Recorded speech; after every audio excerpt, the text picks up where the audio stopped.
So the funny thing about the 401k and these benefit packages that companies are providing is they think they're doing this great job, that's where it lies, okay?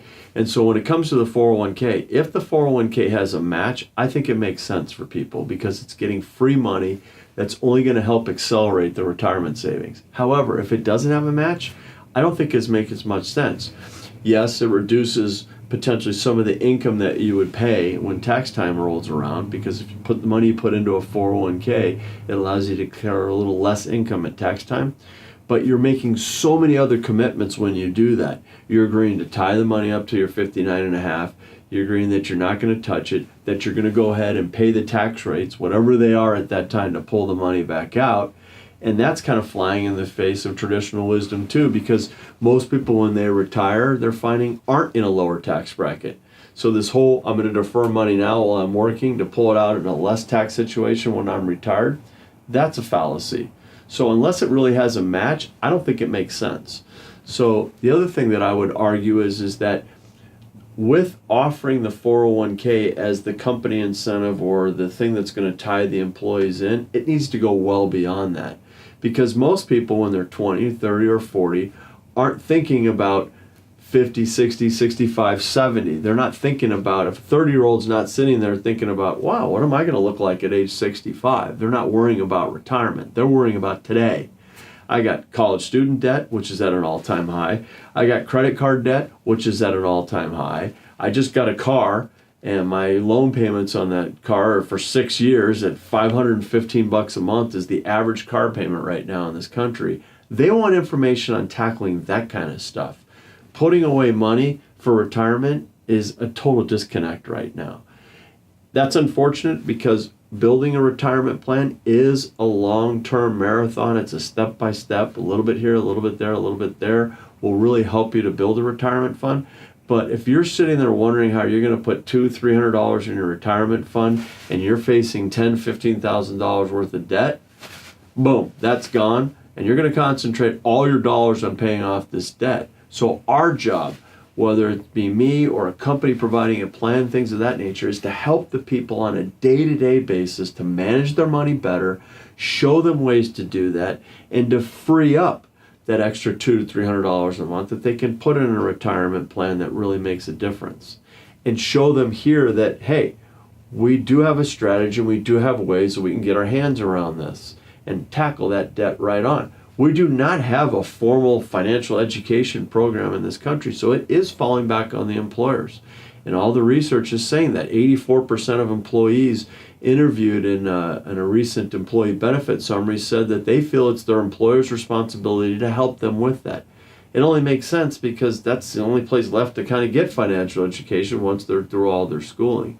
So I think companies have to commit themselves to doing a much better job in the way of financial wellness.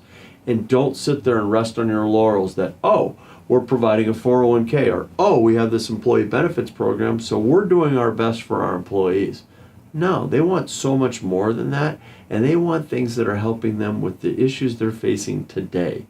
So that's my problem with the 401k process and the whole company benefit program. I applaud the fact that you're trying to help your employees save a little bit, and I applaud if you're a company that's doing a match, all right? I think that really helps accelerate that process. But I also think the traditional way of providing benefits, the traditional education that goes along with that, is completely missing the mark.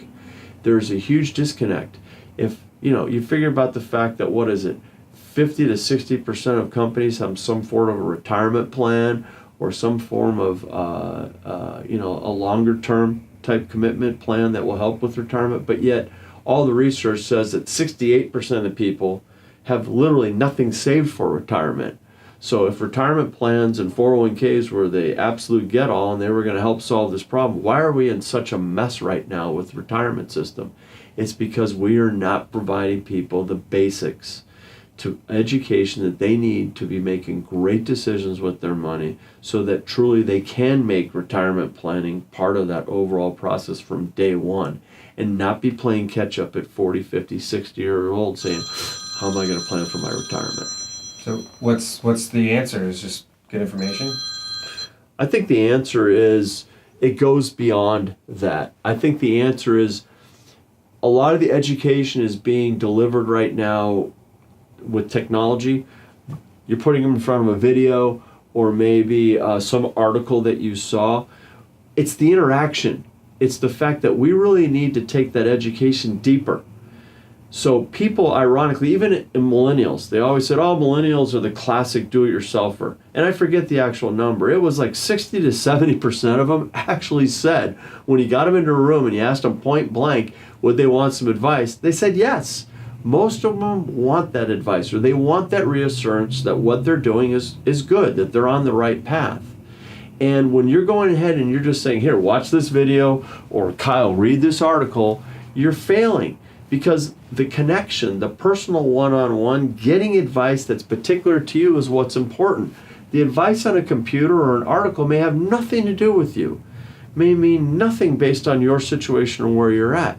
So one of the things that we could do a great job in the enrollment meeting is really showing how this piece of the 401k or this piece of the benefits makes sense to the overall financial picture that you have, and how it's truly going to benefit you in the bigger sense of things. So that means at enrollment meetings, getting a feel for some bank statements, or what kind of risk tolerance are you? What 401k options maybe have you done in the past? Where are you at right now?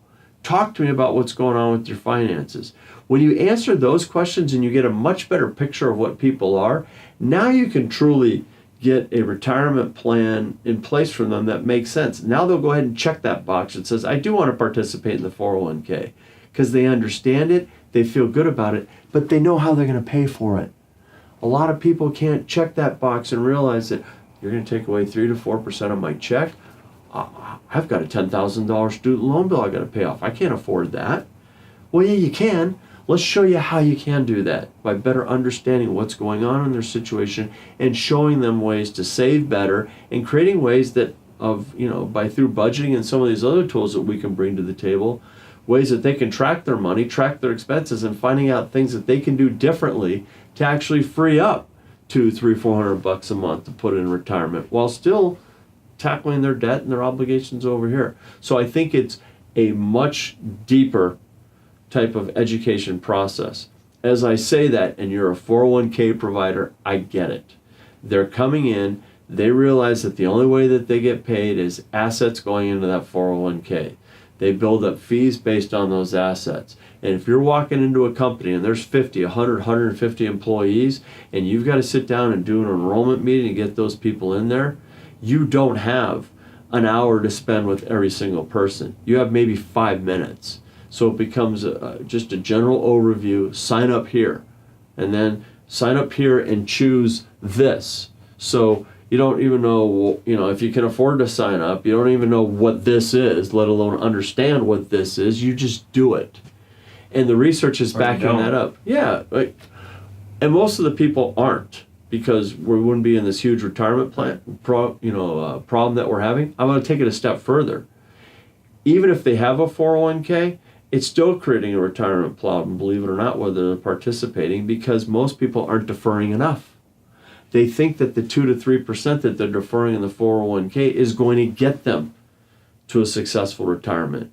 It's not. Most of the people, they say, should be trying to save 10, 15, 20% of their income on a yearly basis to have successful income during retirement. Or take your pay right now and times that by 10. That's how much you should have saved for retirement. All right? That's why when I'm doing education or I'm talking to people, I never say, oh, you have to have $1 million. It literally flies over your head. It's back there on some wall that they can't relate to. They don't even want to look at it. It becomes scary because they can't see themselves retiring. They can't see how they're going to start here and get to that $1 million. But we've had programs in our workshops and things like that. We've shown, starting with as little as $5 to $10 a day, how that can build to $1 million retirement plan down the road in 20, 30, 40 years. Time is your friend. So if we can show people how to get started, let time work for them, and let them to continue to increase those participation along the way as far as how much money they're putting into those plans, they can retire. And we can start working our way out of this huge hole that is totally dragging down the economy. And my fear is, like my generation right now, is getting ready to come through retirement.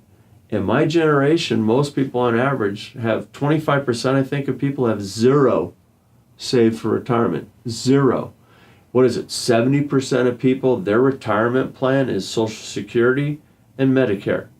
They don't have any other monies to put away. So entitlements in those programs, those are hugely important as part of their income and their livelihood as they move through retirement. Ironically, that's never how it was designed.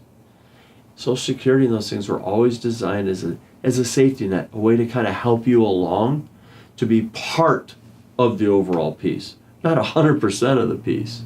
So I really think the education and things that we have to change is a much different approach. And it starts with a lot more personal education and a lot more one-on-one. Yes, some of the lessons and the tools that look at things from more of a 30,000 or 20,000 foot view are helpful. Don't get me wrong. But it's taking that and getting them to apply it to them and understanding why it's important to them that ultimately leads to actions. So